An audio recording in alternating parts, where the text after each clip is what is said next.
Welcome back to another episode of the Aussie Gamers Experience podcast. I am your host, Snoogs, and joining me on deck tonight is my ever-vigilant co-host, Lucas, helping to get through the top news and gaming stories from the week. So sit back, relax, and get ready for episode 316. Whoa, this is the Aussie Gamers Experience podcast, the show with irreverent live listeners, raging hosts, and eventually conversation about the best and the worst of the video games industry. So all that you're required to do now is to pick up your poison of choice.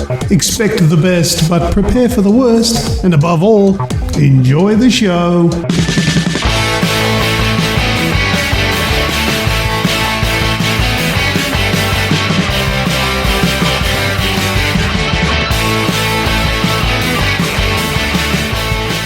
Thanks everyone for joining in. Before we get started, Luke, how are you, mates? I'm very good, thank you very much. I don't know how much help I'll be, but I'll definitely bring some anger to the show this week. Well, that's good because I have a nice stick and I'm going to poke you with it at least once tonight because I know where your trigger is and I'm going to hit it. Call me the bear. So we'll get to that a little bit later on. No Greg this week. He's off doing his thing. So g'day to Greg. Hope you're having fun and talk to you very, very soon. As always, we always give a quick shout out to the chat. So joining us live is Kaza, Radicus, Skrill, and the Wraith. How is everybody? Hope you're having fun in there. That is true. As Skrill has put in the chat, there is a new banned word. And there's another one that might be coming to our Discord. So anyone that's listening, be sure to jump on over to our Discord. Links are in the show notes. Come and say good day. Skrill wants us to ban the word Ubisoft. After tonight, it might come. That might not be a bad idea.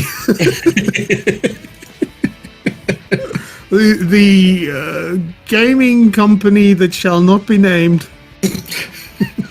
There's a couple of people that want it banned. All right, well, that may happen. That may happen by the end of the show. So let's jump into it for tonight. We've got a bit in store, as always, this week. The PS5. Well, I'm just going to say it, the PS5 clusterfuck. We find out, can it run Crysis?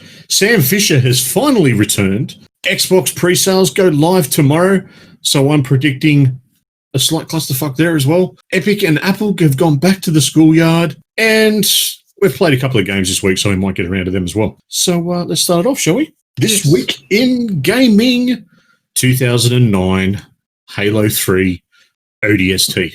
Oh, yeah, I played that one. I played that one. I bought that used Steelbook edition and then played it and thought, no, this game's shit too. I didn't play it, didn't finish it. I did finish it. I finished it on my brother's Xbox because I never owned a 360. Can't for the life of me remember what ODST stands for. And I'll be honest, I haven't bothered looking it up. I don't know either. Does someone in the chat know what ODST stands for? Official Dick Soundtrack. There you go. Well, there you go. Does that sound a little bit like this? In 2009, it got the best original score. Maybe that is what it stands for. It could be that altogether. Overly digitally signed titties. With 2 eyes. Thanks, girl. 3 eyes. Titties! Published by Microsoft Game Studios and developed, of course, by Bungie. In all honesty, I played it. I know I played it. I did finish it, but I don't remember any of it. I don't know. I don't remember too much. It stands for, I got the actual ODST meaning. I just Googled it because these guys are helpful. One's Dick Shags Turtles. Thanks, Radicus. It is Orbital Drop Shock Troopers. Yeah. Okay. Yeah. I've never heard that before. I have never known what that... I've just taken it for face value of, that's Halo ODST, Halo 3 ODST or whatever. I've never actually cared enough to go out of my way to find out what it stood for because I just did not give a shit. Wasn't high enough up the list, was it? No. I've never been a big fan of Halo. I have played a few of them now. I've played 1, I've played 2, I've played 4 and 5. Mm-hmm. The only one that I really enjoyed was 1. I thought the story of the original one was really good. I'm with you. Yeah, I just feel like the rest of them, it was just they just threw a story together to get more Halo out. The first one was kind of was a bit because I can, you know. Yeah, it just felt like that. But I don't know. Look, I know there's a lot of fans out there that absolutely go mental over it and love everything Halo. But the Halo 1's the only one that I really enjoyed, and I finished it for the first time with the Halo Master Chief Collection. I did play. I bought an original Xbox for Halo. I never got the Xbox 2. I just went straight to the 360. The and Xbox then 2. What? Don't worry. I'm just poking any fanboys listening. Oh, okay, all right. Yeah. I probably wasn't Xbox paying missed enough out on the attention. 2 and went straight to the 360. Oh. Yeah, that's shit. That's probably why I didn't get it. But anyway, you keep going. Oh, it is. It is shit. I know. I'm well aware of that. But anyway, it's enough for people to go. Editing Lucas here. Snoogs, you're a belter. Yep. Games I've been playing. Just save yourself a little bit of time, eh? Yeah, that's it. All right, what have you been playing, dude? Serious Sam. So Serious Sam releases later this week. So shh. Don't anyone go tell anybody. Serious Sam 4. Serious Sam 4. Yes, of course. Sorry. Releases later this week. We have been lucky enough to get an early code. I'm currently working through the review with a whole lot of footage that we've been capturing over the past couple of days. What do we say about Serious Sam 4? You shoot heaps of shit. That's the nutshell version of it. And it's just quality fun. Hang on. The fun aspect, let's make this clear. The fun aspect is quality. I wouldn't go as far as say the game is quality. The game is like B grade as hell. But it's one of those games, it's like a guilty pleasure movie that you watch that no one likes. Yes, that's probably a good way. But you love it. Yeah. You love it for all its flaws. It's kind of like those, do you remember that movie that had Kevin Bacon in it? It was called Tremors, the original movie. Yes. And then there was Tremors 2, 3, 4. I think they're up to 9 now or something. Tremors 4000. They are all absolutely pieces of shit, but you know what? I watch every single one of them and I love it. Yes. So B grade that Kevin Bacon did not come back for any of the sequels. Yes.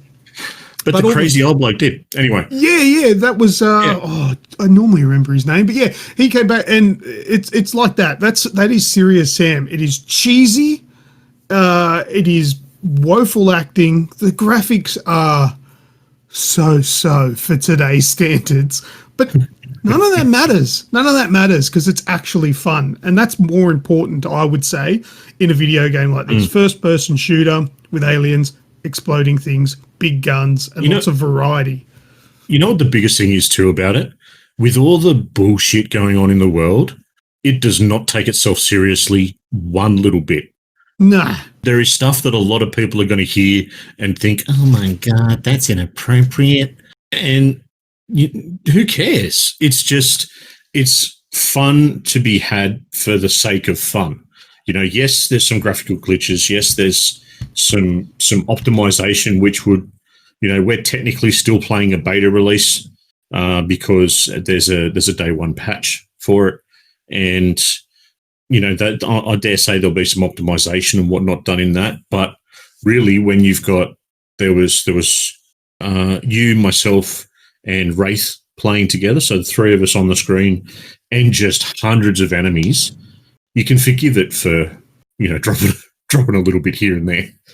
Yeah, look, that is a fair call, but there's also some sort of issues as well when there's not even that much going on and the frames drop for no reason, especially in that there was like a kind of like an open world area that massively made the frame rate drop. Yeah, when we went near the water there, the frames just dropped for, like, we come out of like a tunnel. There was one section where we come out of the tunnel and mine was running at, I've got it locked to 75 frames. And as soon as we stepped out into that open area, it dropped down to 30 odd. And yeah, we're playing this on PC, and in my opinion, 30 frames on a PC is broken and unplayable. But luckily it didn't do that for too long. But it's good fun. It is a good fun game, and I don't know, there's just something about it. It just has that X factor, and I really enjoyed playing it. I actually want to play more of that, and I'll probably boot it up after the podcast and see how far off the end we are. But I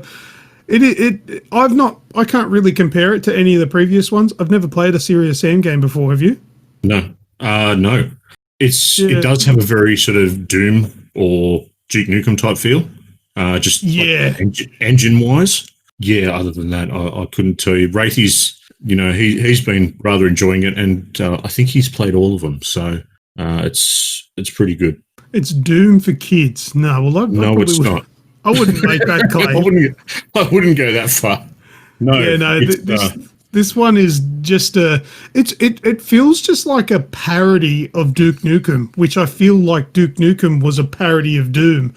It's just like the third evolution, and the only thing is, Serious Sam never really focused on upgrading fidelity. So the game I don't think the game looks any better than it ever has. Like, it probably does look better than the previous ones, but it still does look like a game from, would you say, early 2000s?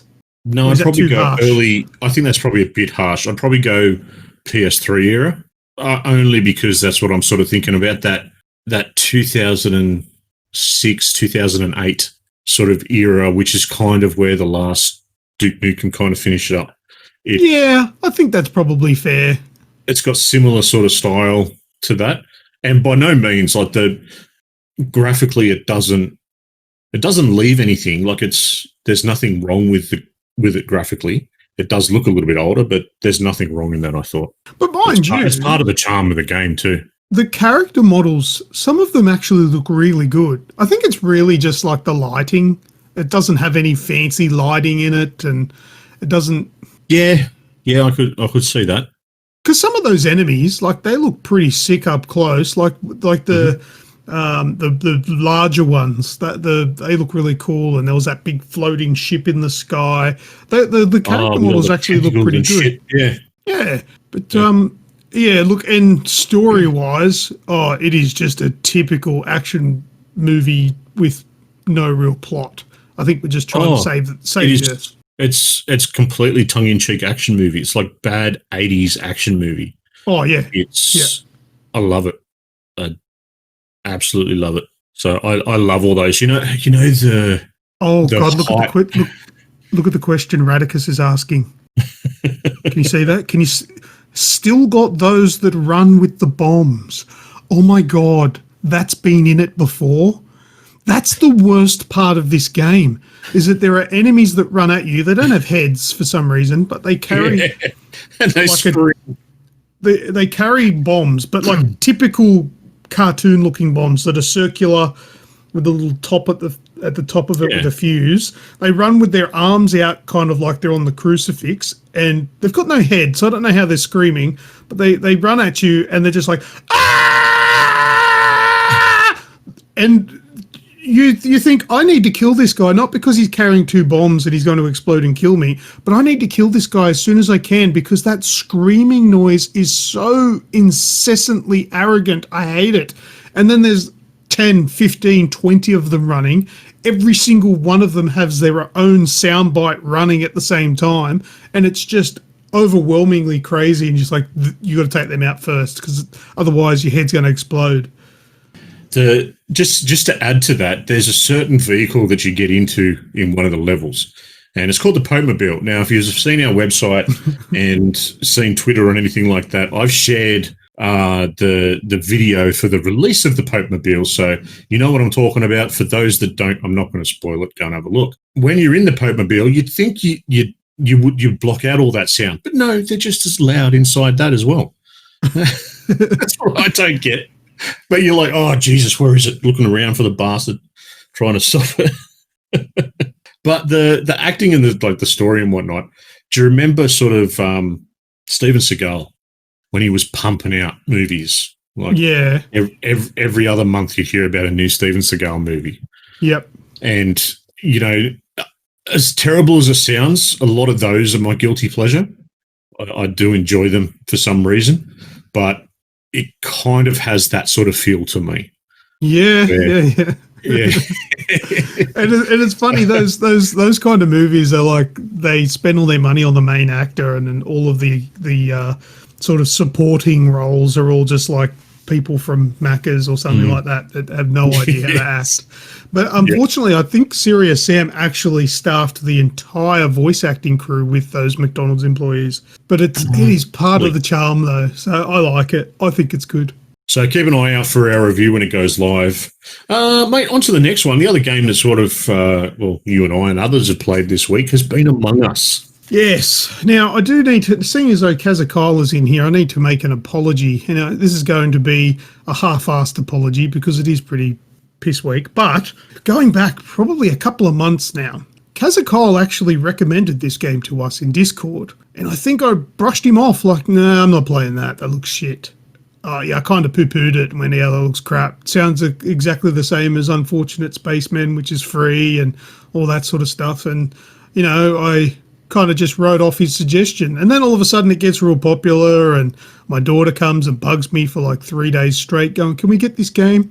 Can we get this game? And I finally caved. It was only $7.50. And I got it, and we got a few of us together. There was a good 8 of us out of the 10 possible players. I think there was even 9 at one stage. It was really good. It was actually a really fun game. If you don't know what Among Us is, if you've seen the movie, what's his name, John Carpenter's The Thing, this is the best representation of that movie that I could think of, where you're a whole bunch of spacemen on a spaceship. Your job is to fix the issues with the ship, and you save the day. However, there may be 1, 2, I don't know how many, a few, what are they called? Imposters? No? Is that what they're called? Invaders, I think. No, they're not invaders. No? Imposter, yeah. Imposters, yeah. Yep. Where their job is to kill everyone or sabotage the ship. And then also, it is the job of the non-imposters or whatever to work out who they are and vote against them and have them ejected out of the ship. But you can be wrong and accidentally eject an innocent person and all that sort of stuff. It's a bit of a like a whodunit also, where I think A10 made the comment the other night. It was such and such with the candlestick in the blah blah blah. You know that the canteen. Yeah. What was that? What was that game called? Cluedo. Cluedo. That's right. A little bit of Cluedo with The Thing. Radicus, whoever is the most crafty C word wins. Yes. And unfortunately for everybody that I was playing with, that's me. Oh, you definitely had a good few runs as the. I had a good run, yeah. Yeah, it's for such a simple game. It's quite good, and like it doesn't look like anything special. It is really just it's kind of a social experiment for how quickly you'll turn on your friends because you don't trust them. Oh yeah, absolutely. And there were so many occasions where I would dead set be just telling the truth. I'd be like, "Oh, I just saw such and such kill someone," and people would be like, "Oh, it was you." I'm like, "No, it wasn't me.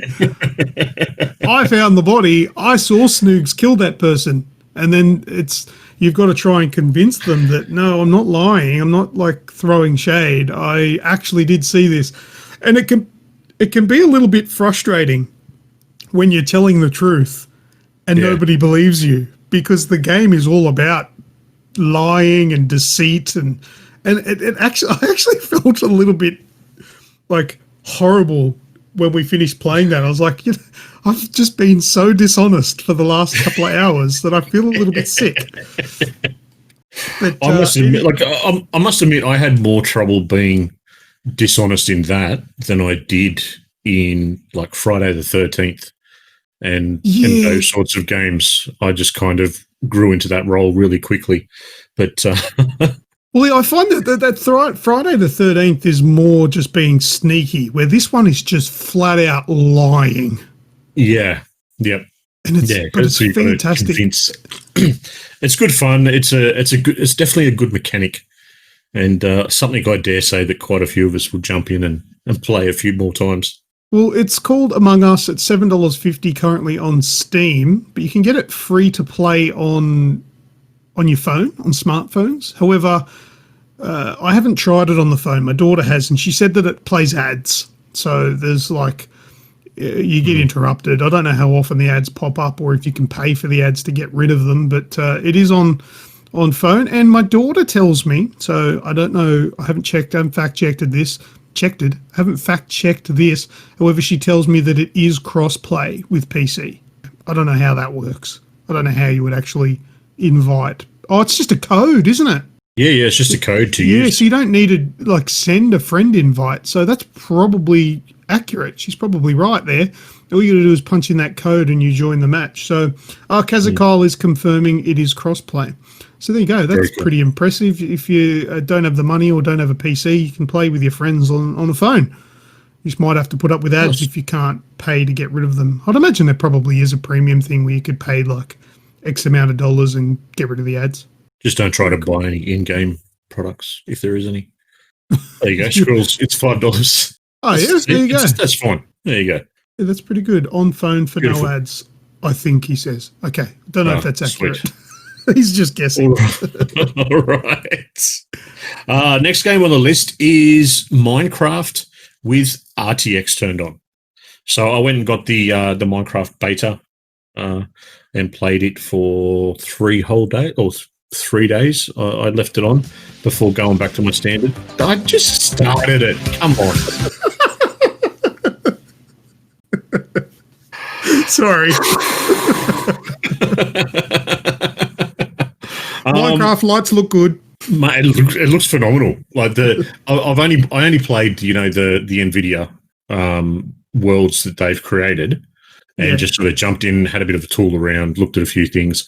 The stuff that it does is completely changes the look of the game, and it looks phenomenal. Just like when you compare it to how it looks standard, it's still Minecraft, but it looks absolutely amazing. Did you turn on upscaling as well? I don't know. Make sure you turn on upscaling, because I literally just watched a video on YouTube today from Bitwit, and he talks about the upscaling, which is basically DLSS 2.0, and it took his performance from 40 FPS to about 70 odd. It does something magical. I don't really know just yet, but it is actually done as DLSS now. Like it's highlighted as that, and you can turn it on and off, which it was on.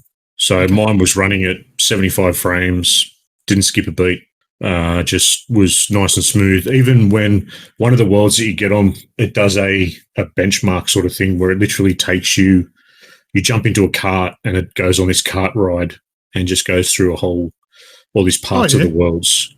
And that sort of, because it's constantly moving and constantly changing, it just benchmarks the PC as it goes through. Oh, yeah. And when you get at the end, it gives you a list of what you should do to best, look after this, to best experience this particular world. And, everything was turned on that. So it was it's quite good. If you get the chance to have a look at it, definitely go and at least have a look. Of course, it's still in beta, so you can't actually play any of the worlds when you remove, you can't play with anyone else. You can't keep the worlds once you go back to the standard one. You can't do realms.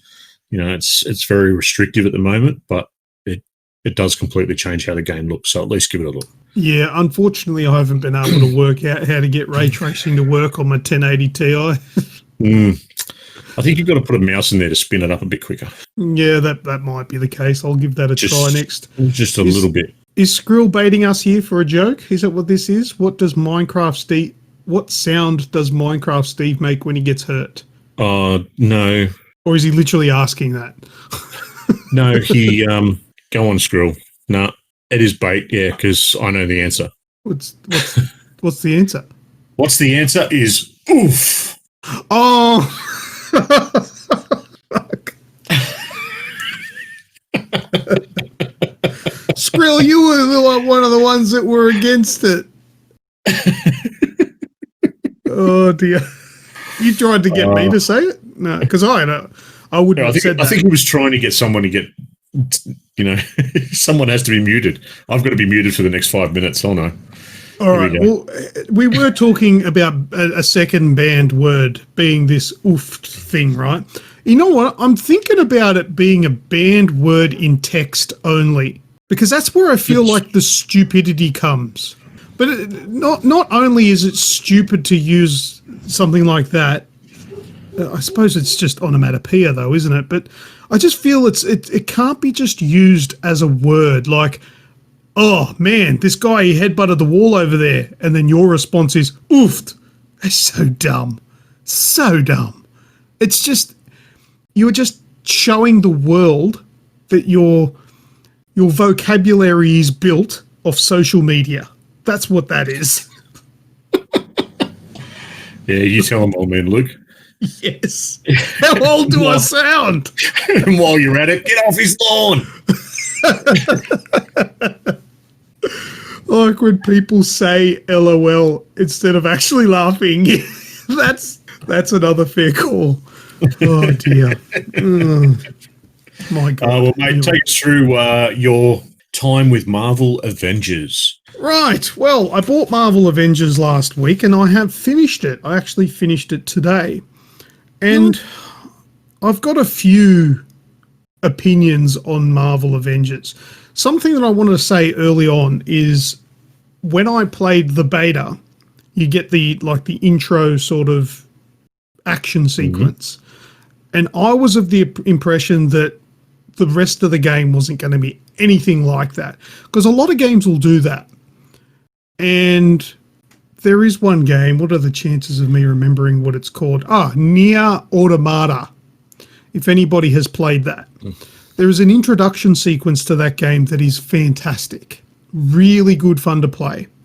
And then the rest of the game is nothing like that. It was like they put all this effort into all these action sequences.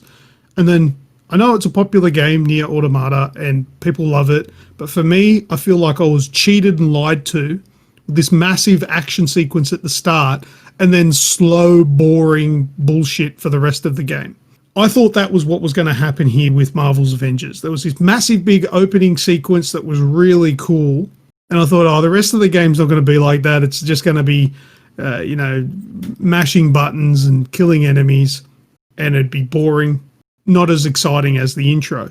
But that's not the case. There is actually quite a lot of those action sequences in the game. Pieces, yeah, the levels that are specifically designed for multiplayer, so you can play in a fire team or whatever you want to call them, strike teams. Those ones are kind of just like the flat, just beat everything up and get to the end. But there are still quite a lot of single missions where you can go and play that are quite action-packed, that have set pieces in them.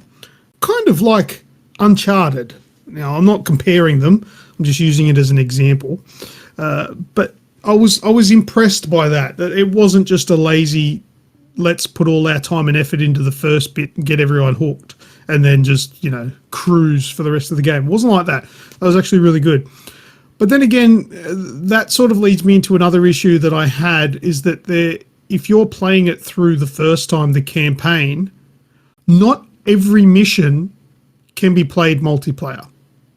So I played with the Wraith, and we would play a mission together, and we'd get to the end, and then the very next mission is a single player mission, and it would boot the Wraith out of my party, and then I would go on and play that.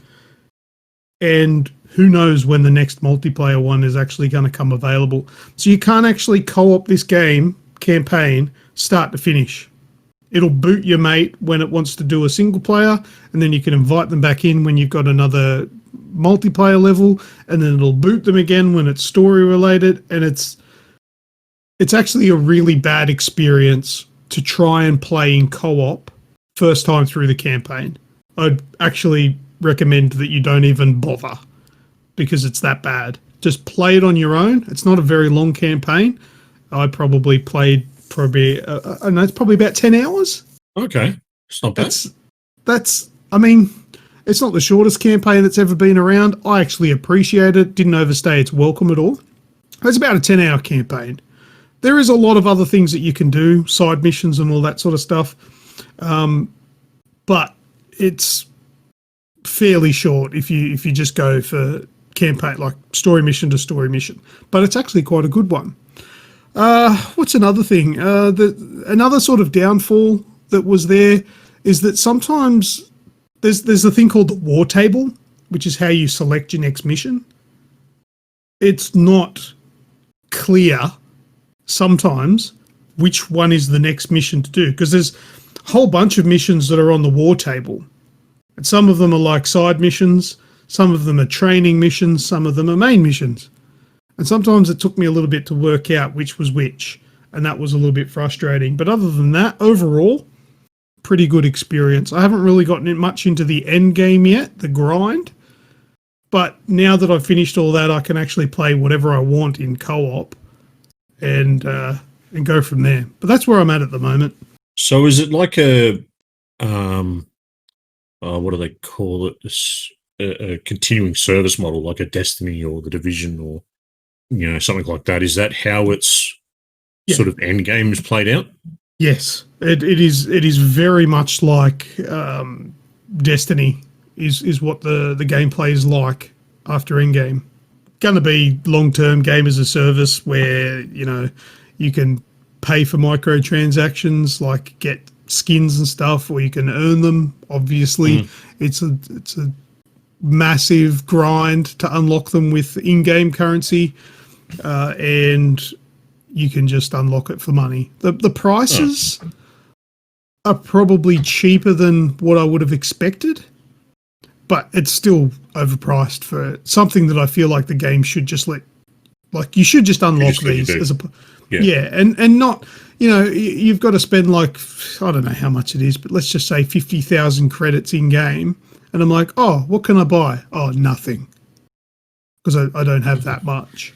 It's annoying because there was once upon a time where there was outfits in a game that you could change into that you just unlocked through the campaign or just through playing the game. Now it's just massive grinding to unlock them unless you if you open up your wallet, it's easy. You can grab everything you want. That's the annoying part. But more games are going to go this way.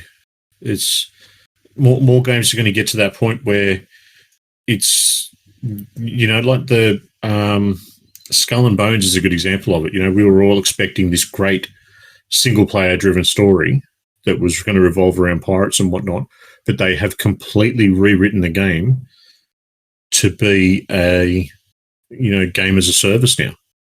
Well, look, I don't mind this, but if your game is going to make so much money, I know we're going off topic here, but if your game is going to make a shit ton of money on microtransactions, then how fucking dare you ask for full price for the game?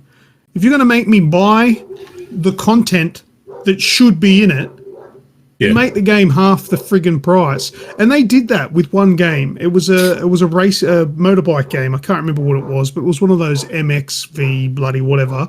But it came out and it was half a game. There was like a couple of tracks and a couple of bikes. You had to buy the rest with digital downloads. But the game was $50. Yeah. It was half price. And then if you wanted all the other stuff, it would actually cost you $100. So it would cost you full price if you wanted all of it, but it gave you the option. Yeah. I understand it's a business, and I understand that it's it's an ongoing thing, and, they've got people that are updating them and whatnot, but sometimes the value and the content, they just don't line up.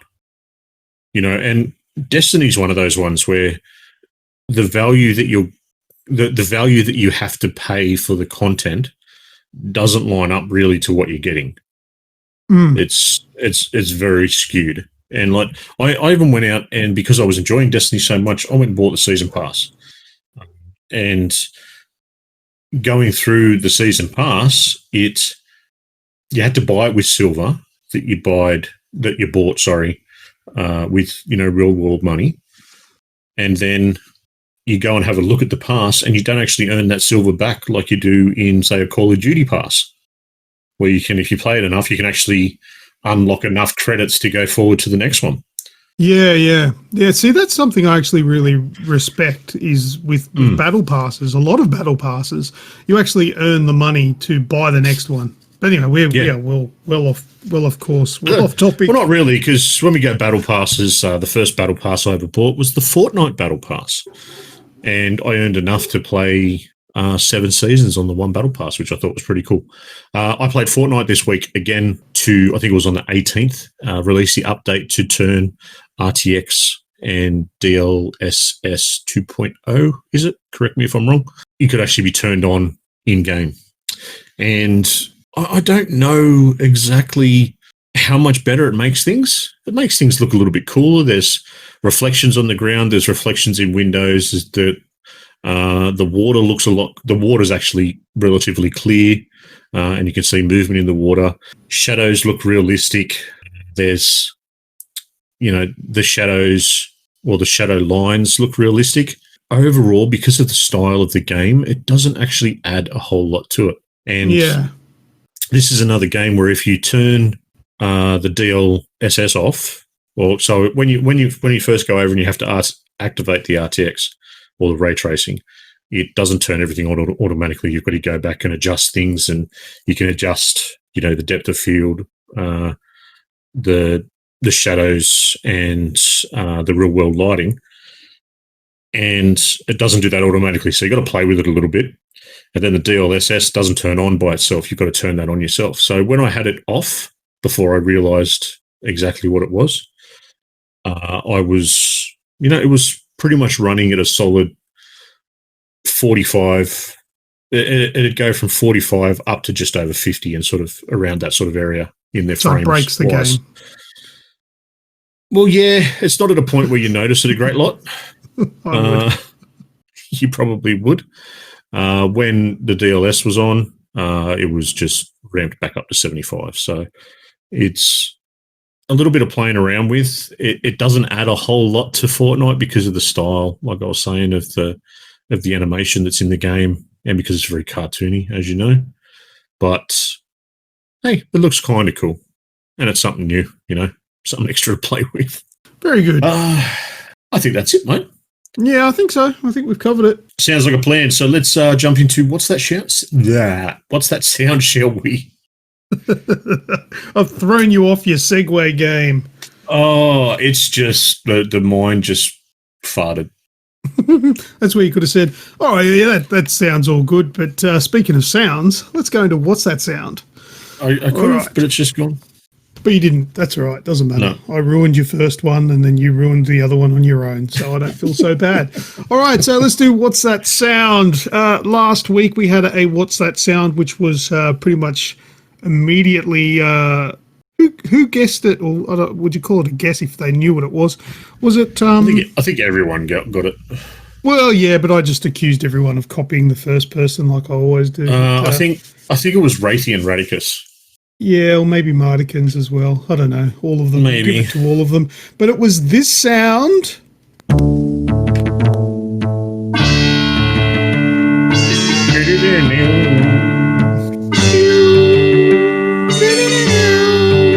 And that was, of course, from Prince of Persia and was correctly guessed by those that played it many, many years ago. So that was obviously topical because we had the announcement of the remaster of Sands of Time, which is by a company that shall not be named. And we have a new sound for this week, and I'm not too... Well, I don't know. It could be easy, it could be hard. Let's see how we go. Let's see if you can see what's this sound.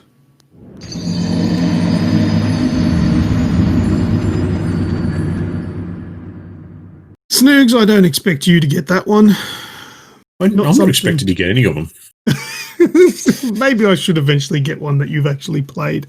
You have played this game. You have. It kind of reminds me of the is it the loading screen for I want to say Heavy Rain, or like the save screen. I'm kind of picturing that. Yeah, there we go. We've got Wraithy saying PlayStation, Xbox, or one of them. Good old shotgun attempt there. Town Portal in Diablo from Atan. I'll play the sound again.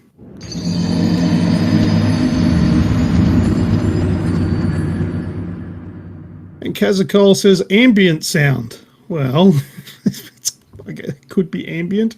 Town Portal is more high-pitched, Atan. Oh, well, he's got a better guess than you because you haven't got one yet, Kazza. Come on. He's taken the win. No, you don't get. No, you didn't get it. What did you say? Ambient sound. How is that an answer? It's like hearing a helicopter and going, "That's a helicopter." Yeah, but from what game? You've got to guess the game. I love the gift that he's used. That's the best. Done. I'm out. From the IT guys. That's great. I'll play it one more time and then I'll give you guys a clue.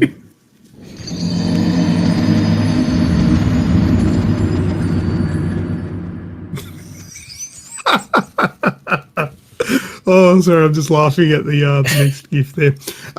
All right, a clue. Now, this game, oh my God, now Nuggetbot's feeling all concerned. Did somebody actually say, or is that just because of that GIF? I think it's the GIF. I think it's the name of the GIF. Okay. All right. Here's a clue for you for this one, all right? Most of you probably don't hear this sound effect because you're too busy making your own sound effects that are something like this. Ah, for fuck's sake, fuck! Ah. Yes, thanks!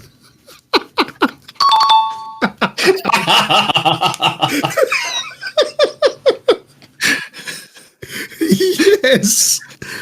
Oh, that's what it is. It's the sound when the thing comes up that says yeah. Oh, nice. You got it, Snoogs. That clue was way too good, obviously. No, it popped back into my head because I've tried to play once. Yeah. And that's what kept coming up, so that's why I've only played it once. Yeah, but you're normally not paying attention to that sound effect because, yeah, you usually are cursing and cracking the shits. And no, funny story. I was that bad at that I was playing it at a media day. Yes. And I had everyone else around me giving me chips and cheering me on to the point they all clapped when I won. All these people that are massive fans, and here's me going, what? What do you mean I can't just run in and hit them? Isn't this a game? This is what we're supposed to... I don't want to dodge shit. All right, that's enough. You're giving me too much work for when I'm editing the show. All right. That is this week's What's That Sound? Now, obviously, that it was all bleeped out and removed for those of you that are listening after the fact. If you think you know what this week's What's That Sound is, then head across to our Discord channel and put your answer in the podcast general chat there. And if you're correct, you win yourself a shiny emoji. That's it for What's That Sound for this week. Very cool. All right, let's jump into the news, shall we? All right, the news. We're going to start off with a news story from last week and bring it into this week because it's been a bit of a week. And last week we had a news story about the PS5, the final showcase before the release of the PS5. Now, Sony wanted to tell us about, some specific games that were coming. They weren't going to show anything new, but they did. They lied to us on that part. We got the usual run of sort of updates with Spider-Man. That's all I can remember for the updates wise, because I was absolutely blown away by the nice little teaser at the end, which was for God of War coming in 2021. Yes, very much a teaser. All it was a teaser. So I don't know how 2021 really sounds to it all, but it was just a teaser, and it was literally, so it was Ragnarok, as everyone's been sort of claiming and guessing it was going to be around, and all you heard was really Kratos speak, and then some imagery, no actual vision of Kratos or boy.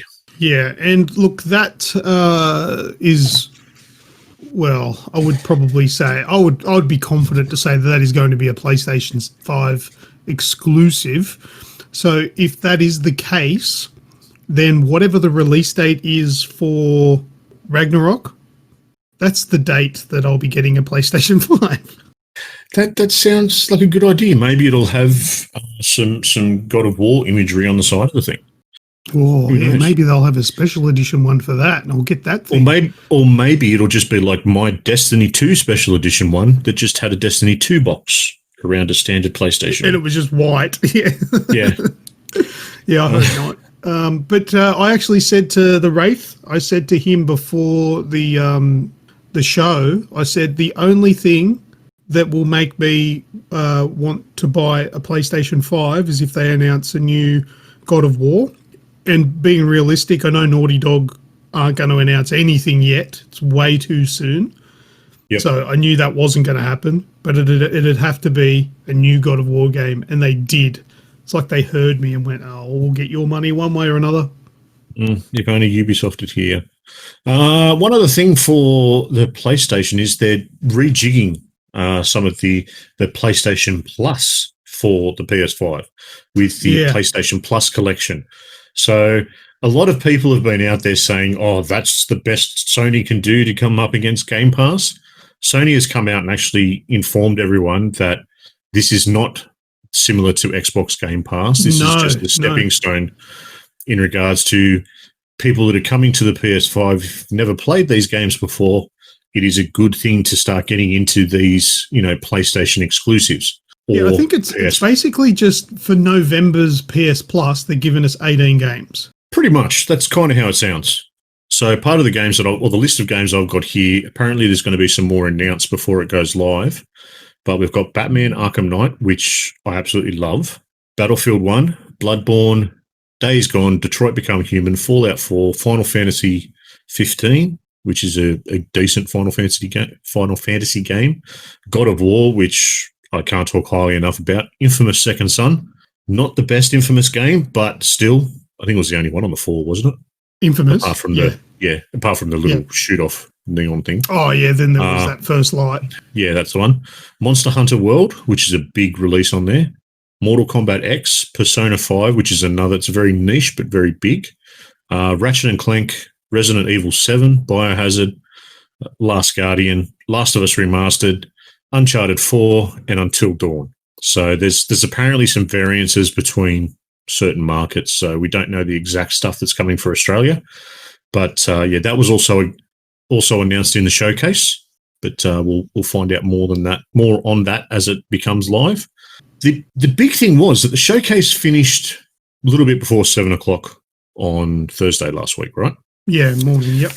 With the information that on the 12th of November is when the PS5 will be available. Sweet. That's all good. It then went out and said that the pre-orders for the PlayStation 5 would start at 8 a.m. the next day, being Friday in Australia, that is. Slight problem. Apparently, through bits and pieces that I've read around the internets, EB Games here in Australia and I think it was GameStop in the US broke street date on the pre-orders and put up the details for the pre-orders a lot earlier, and they literally went live an hour after the show finished. They decided to get their pre-orders out. So by the time, a lot of people that wanted those PS5 pre-orders up, by the time they got their chance, no emails were sent out saying that it was going live. It was just an absolute clusterfuck. By the time most people knew that the pre-orders were live, they were already sold out. I think on EB Games, the disc version sold out in about just under an hour, and it was under an hour and a half for the discless version to sell out. So yeah, I don't understand why pre-orders need to sell out. You and I were having this conversation the other day about pre-orders when we're talking about the 3080, and I don't understand why pre-orders sell out, so to speak. I don't see why you can't just be put in a list, put your pre-order down, put your deposit down, and you get yours in line. Why can't that be a thing? And this is where it sort of annoyed me, and I think it's a supply and demand sort of thing. There's been a lot of claims that people have been using bots to go and pre-order this stuff. NVIDIA has actually come out in regards to the 3080. NVIDIA's come out and apologized that, bots have bought something like 30-odd% of the NVIDIAs that were sold. So that's a big chunk, I got an email through for a deal on the PS5 to pre-order it for a 2021 delivery in January. Yeah. And it was going to be a $50 deposit, trade in my Pro, and get it for $450. And I went, you know what? That's a deal I'm not going to get again. I'll do it. So went and put my pre-order down. My pre-order later that day got banned, got cancelled, money refunded to me, and saying that they had to cancel pre-orders. So I don't know what happened there, but that's just the information that I got. Yeah, I don't know. Look, there's a lot of funny business going on with pre-orders at the moment. I don't understand what's going on, because it was my understanding that over the years that pre-ordering a console like the PS4 and the Xbox One X, it was a matter of if you got in first, then you got the first console. And then if you got in beyond the first allocation, then you got the first one of the second allocation. You might have had to wait a little bit longer, but you could still pre-order it. Yeah. But locking off pre-orders, I don't understand what the idea is there. Even if this puts back your actual allocation 3 months, 6 months, why can't we still pre-order it? I don't understand that. Why can't I put my name down to save me scrambling again? Yeah, the next time it comes out. The next time they're available. I think it comes down to, everyone wants instant gratification. You and me, if we say, and have a look at it, look, we're not going to we get an email that says you're in the second list, it's going to come, Christmas time or after Christmas. It's going to be right, cool, no worries. We know when we're going to get it. It's disappointing. A lot of other people, but we're not going to kick up it.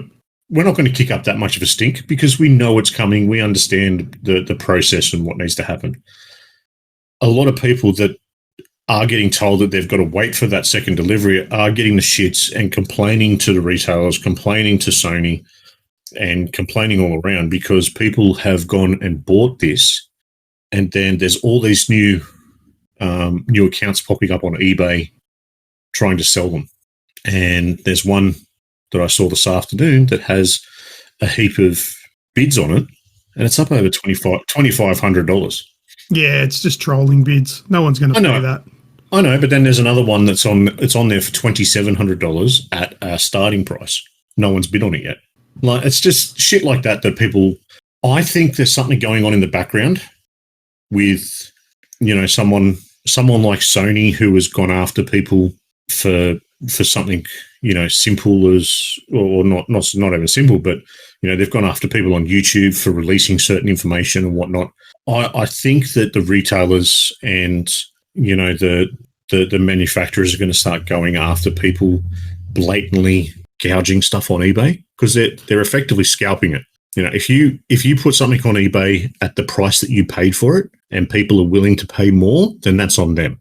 But if you put a price on there and it's 5-6 times the price that you paid for it, that's effectively scalping, which is technically illegal in this country. Yeah. So, but I think the issue, probably the reason why this has all changed is probably because of the issue with bots buying them, which is probably why they pull the pin and make them unavailable and stop it. But I think that, like in this day and age, like the quickest solution to this is to not take online pre-orders. If you want to pre-order, you have to do it physically in person. I know that that's a big call to make during a pandemic where people are trying to avoid going into places physically. And gamers try it every day anyway. Sorry?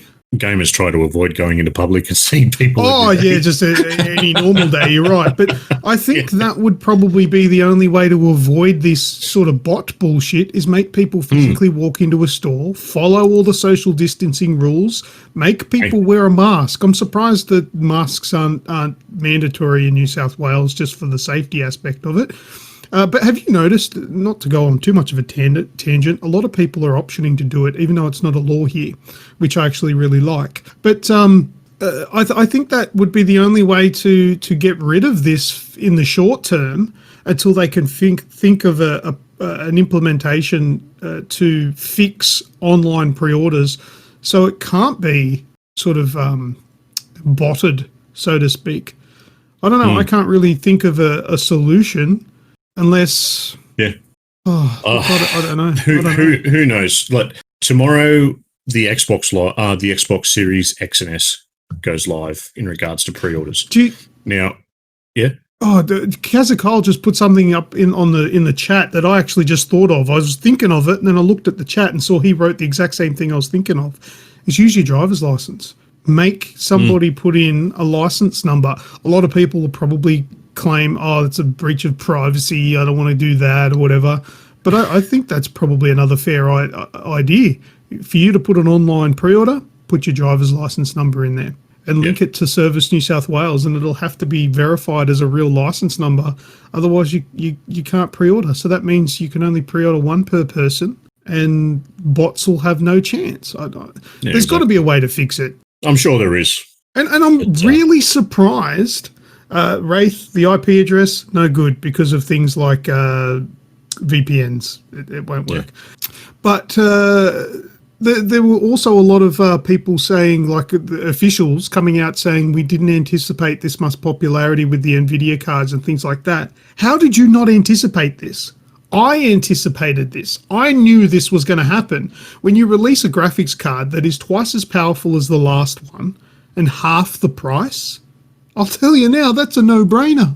Yeah. Because the exact same thing happened when the graphics card last generation was twice the price of the previous one and not even that big of an increase in power. So imagine how crazy this time is going to be. How did you not predict that? How did you not put things in place? There's a lot to be said by the people that are manufacturing these things, but at the same time, it is exacerbated by the arseholes with bots. Yeah, indeed. And tomorrow, the Xbox Series S and X goes live for their pre-orders. And, Xbox has given a much bigger lead up in regards to their pre-order release.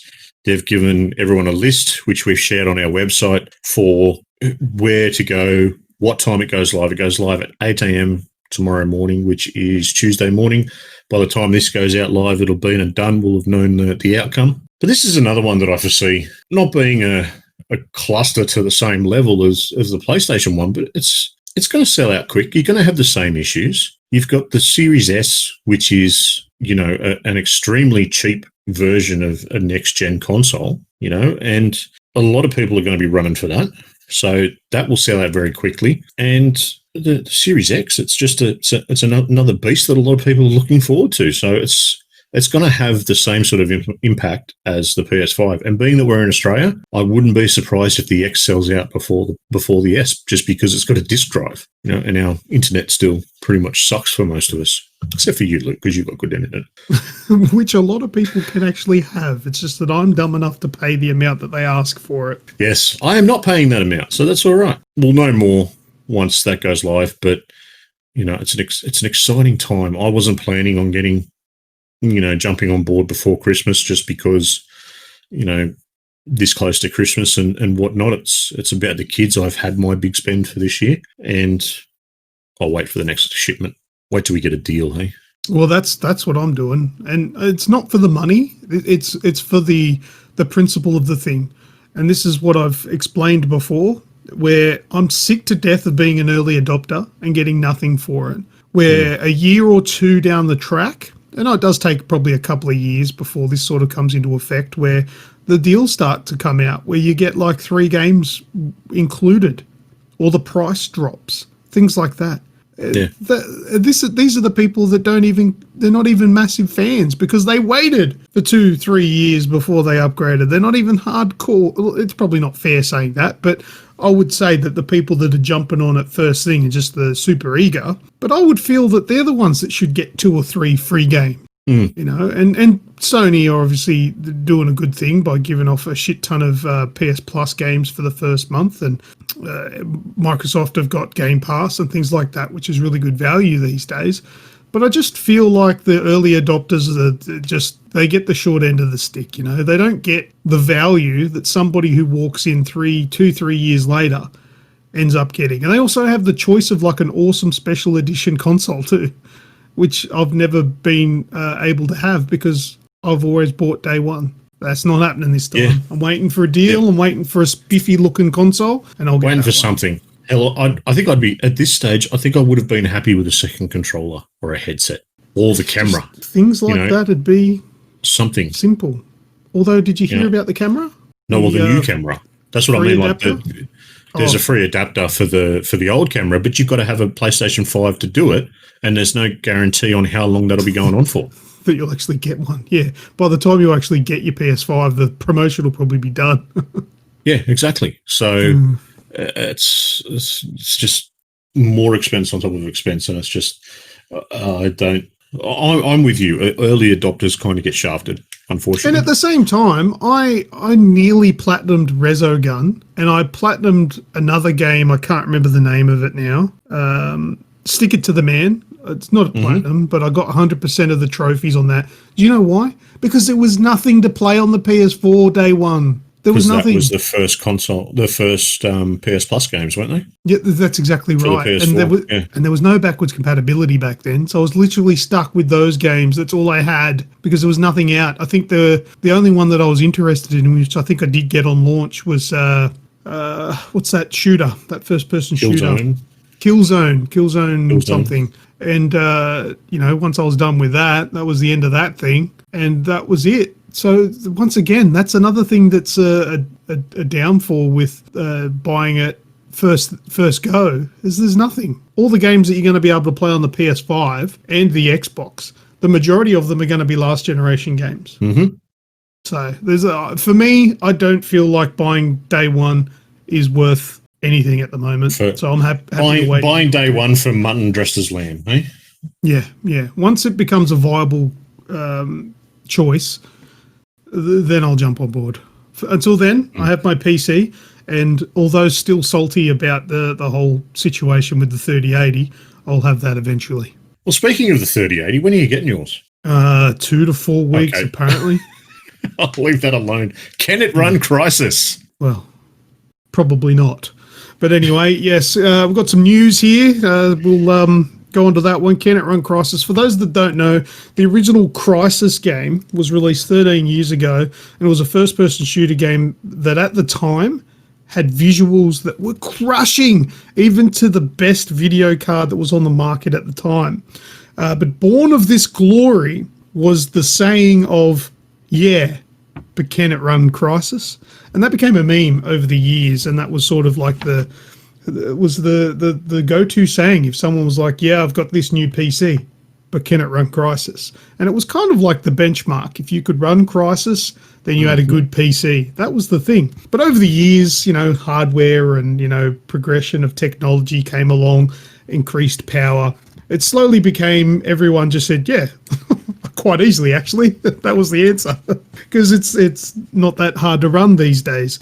However, we now have Crysis Remastered, and this is released into the world, and there are some fancy people out there that have 3080 cards already, the tech tubers, I think they call them. However, there is a mode in like a graphical setting that is called Can It Run Crysis?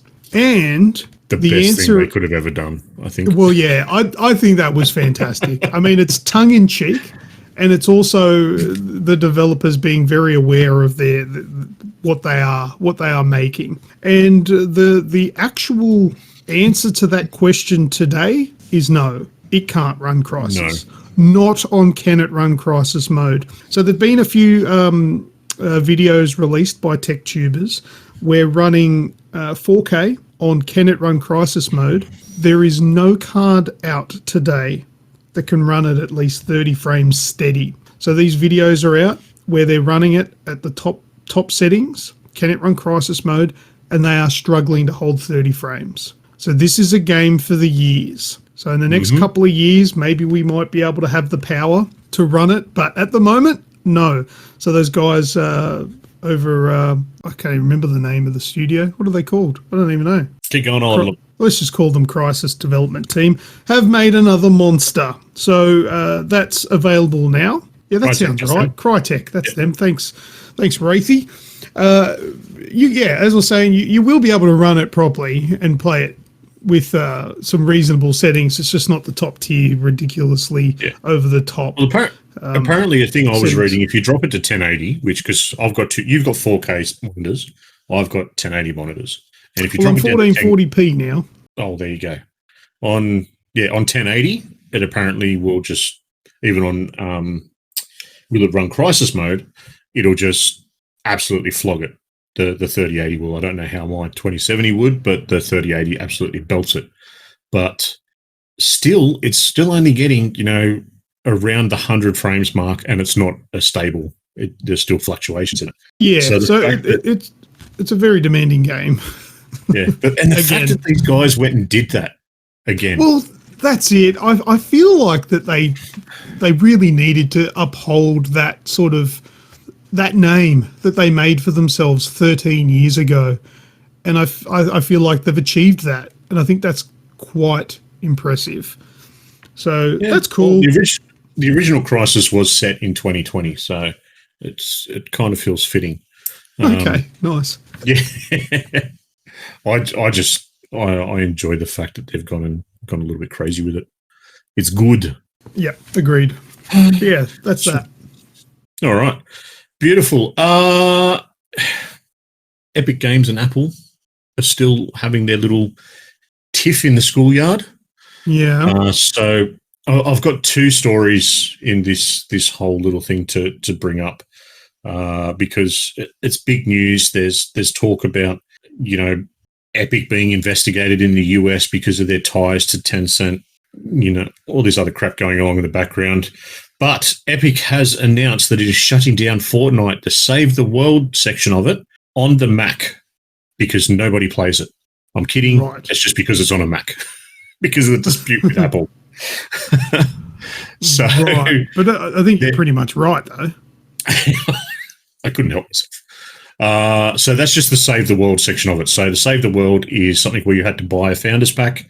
All the Founders Packs for anyone that's playing on Apple is being refunded to you. So it's rolling them out sort of as we go. The actual Fortnite Battle Royale is for now staying playable, but it's not receiving any future updates at this stage.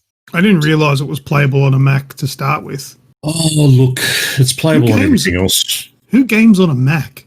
I'm not going to say that.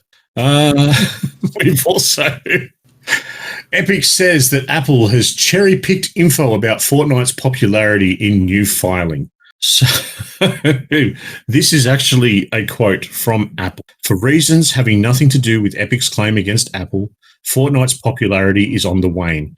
By July 2020, interest in Fortnite had decreased by nearly 70% as compared to October 2019. This lawsuit and the front page headlines it has generated appears to be part of a marketing campaign designed to reinvigorate interest in Fortnite. It's just getting childish now. It is. That's what. No, this is stupid. Look, and I'm claiming on both ends. I think. You know what? I still put more of the blame on Epic. Oh, Epic went around the terms of service. Well, that's it. That's simple. The exact same thing happens if we breach the terms of service, the EULA of a game. Yeah. If we go and cheat in Fortnite, what happens to us? Yeah, we get booted. We get booted. We get banned. They've essentially done the exact same thing to Apple and cheated, so they got banned. It's as simple as that. But yeah, there's arguments for Apple as well being monopolizing and all that sort of bullshit. But at the same time, that doesn't justify the actions of Epic. You know, the old age-old saying of two wrongs don't make a right. I think they're both got their heads up their ass. And look, at the end of the day, if Apple want to play the card of Fortnite's not popular anyway, all right, we'll kick them off your service. Don't have it on iPhone. You go your separate ways, and that's the end of it. I mean, yeah, Epic does lose a lot of money if they do that, but kind of their own fault. You said doo-doo. Oh, if they do that. Oh, well, why not? If they're being fucking childish, let's be fucking childish. Let's join them, shall we?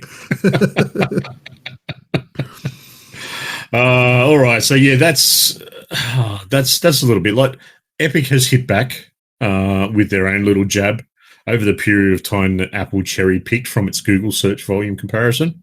You know, it's just getting silly.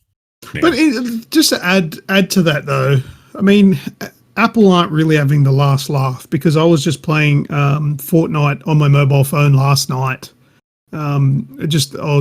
Just before going to bed, I played a couple of matches on my phone. If you've got it installed, it's there to play. It updates inside the app, so the updates still work. So they can't, Apple, or I don't know if they can't or they just haven't, but they haven't removed it. So it's still playable. If you have it installed, then you're good to go. It's just you can't go and get it. So if you delete it, it's gone. Yeah. So, I've never played it on the phone. Don't intend to. Oh, it's actually a little bit more accessible too. I came second in my match last night. It's kind of like Call of Duty Mobile, where I would dare say that there's a lot of kids playing it that don't know how to play. So I actually go all right. And probably a lot of bots as well. So you get a little bit more. Yeah. You feel like you're achieving a little bit more. All right, mate. Well, it's time for me to get the long stick out and give you a poke from well over here, just to stay out of the blast radius.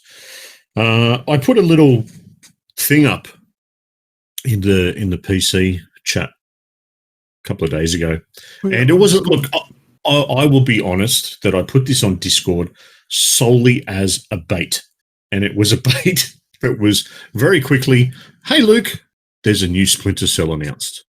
Yeah. And then a picture of it, and then VR. I googled it and I only found information from 12 months ago. This game was apparently leaked a year ago. I never even heard about it a year ago. So I questioned it. I was like, oh, is this a leak or is this like actual information? I did actually find the official source from Ubisoft announcing this, and I was really excited.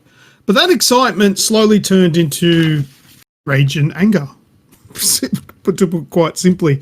But yeah, so let me just go off with the news article here, and then I'll sort of branch off to my actual deep-seated feelings if they don't bleed through into this article that I've got here. But Game Informer reported, during Facebook's recent Connect conference, Ubisoft announced that it was working to bring both the Splinter Cell and Assassin's Creed franchises back with two brand new games designed specifically for Oculus devices. Yeah, you heard that right. They're VR games. Fucking VR. And not only are they VR games, they're exclusive to the fucking Oculus VR. So not only is it not actually the Splinter Cell game that I wanted, or anyone on the internet wanted for that matter, it's on a platform that leaves out PlayStation VR, which is what I have. So I can't even fucking play the game. But nobody asked for Splinter Cell as a VR game. Fuck you, Ubisoft. What are you doing?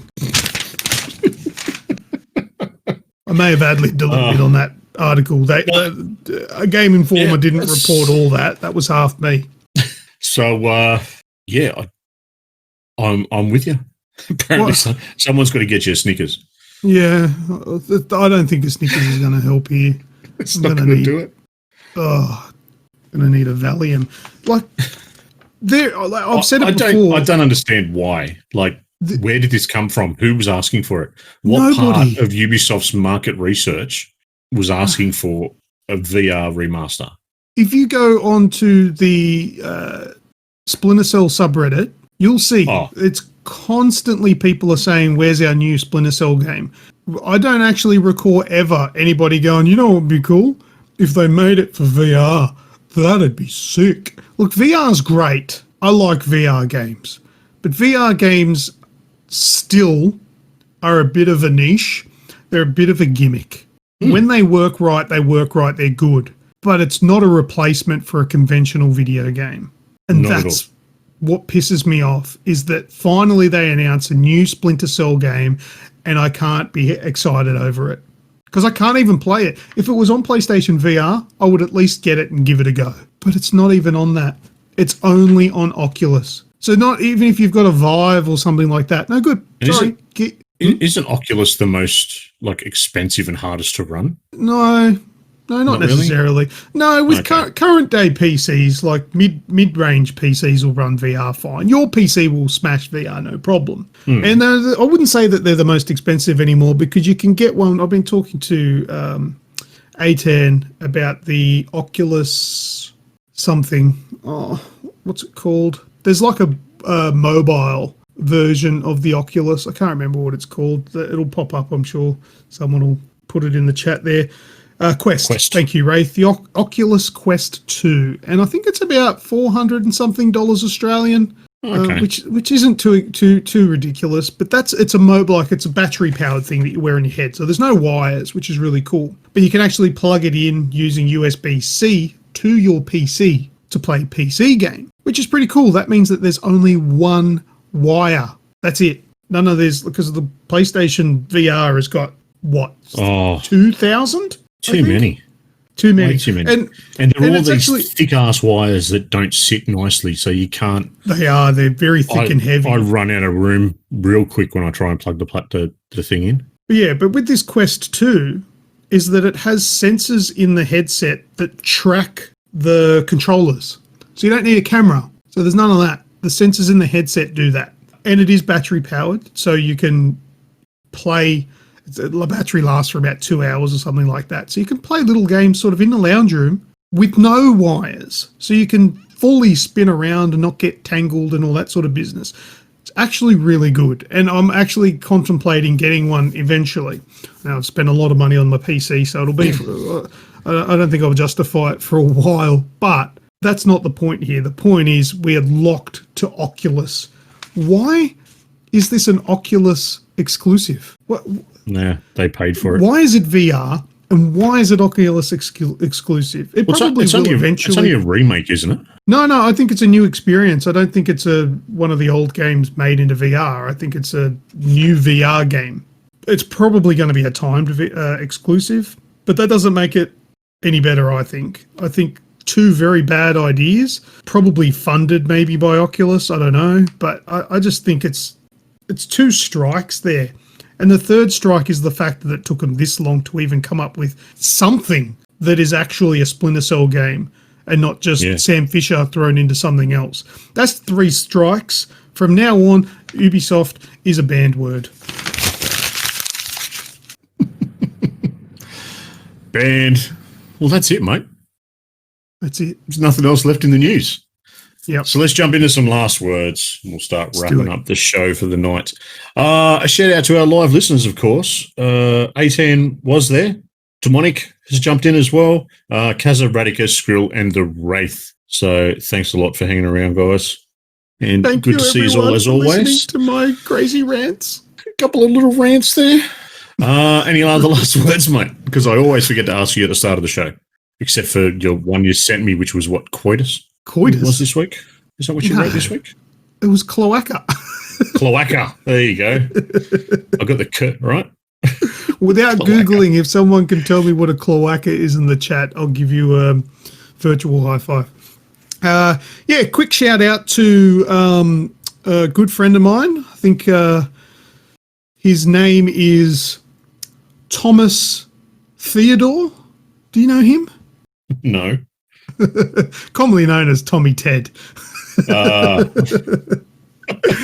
Tommy Ted, all the way in Melbourne, has sent me a birthday gift because it is my birthday this week coming. Yes. And it arrived in the mail today.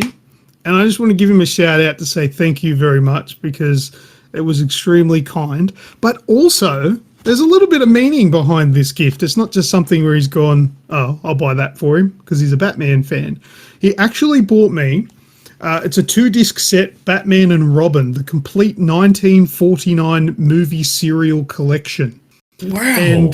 And the thing that he pointed out in the card that he gave me as well is that he said to me, we were talking about this during a live stream. And as soon as I read that, I'm like, oh, yes, I remember that, where I was live streaming the Batman Begins game from the PlayStation 2. Do you remember that? Yes. Well, we were actually chatting, and I think he asked me at some stage, have you seen the Batman and Robin 1949 or whatever, this series? And I said, no, I haven't, but I'll have to look that up, because I love my Batman. And he decided to get it for me for my birthday. So that's awesome. Tommy Ted, thank you very much. Isn't he? He's another one of those people like A10 is just strangely nice. Look, people that are that nice to me usually throws me out because I generally deal with people that are arseholes in my day-to-day work. If you know if you know me, you know what I'm talking about. And then you run into these kind of people that are just super nice. And I don't discredit the rest of the guys that are in here because they're all like, I can probably say, yeah, everyone in here is on that list. Like just super nice good people. Bunch of people. Radicus, I have called you that quite a few times. However, it's all love, my friend. It's from a place of love. It is. Yeah. That's how we're still trying to teach Radicus just how to be Australian. That's right, because he's a Tom, so he doesn't quite get it. Yeah. So that's how we send our love. That's how it's done. That's it. Yeah, so just the shout out for Tommy Ted, just that for that kind gesture. I really appreciate that, and I'm keen to get started watching that. Awesome. All right. No other last words from me other than Aussie Gamers TV and Snooker Vision. Go and say g'day next time we go live over on Twitch. And don't forget, over on Instagram, Grejio XBL. Go and say g'day to Reg as he's posting stuff over there. That's it, mate. Let's close it up, shall we? Yes. Thank you very much to everyone that's listened to the show, and especially those that are still listening this far along. Don't forget to continue any of the topics we've discussed on this show over in our Discord channel or hit us up via our socials. While you're at it, hit up our website, www.thehxp.com. Links, as always, are in the podcast show notes and descriptions. And that's all from me. I've once again been Snoogs. I've been Lucas. Say us! And Greg isn't here. Bye-bye, dude. Bye-bye. Ooh, once again, we have reached the end of another week in gaming, and if you've listened all the way up until this point of the show, then there's a good chance that you're a perfect fit for the HXP Discord channel, and you can join by using the links in the show description.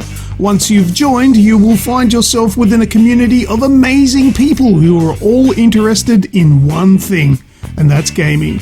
You can also join in live while we record the show and have your say. Now, don't forget to subscribe to this podcast so you'll be notified when the next episode is available for your listening pleasure. Until next time, take care, be safe, and keep on gaming.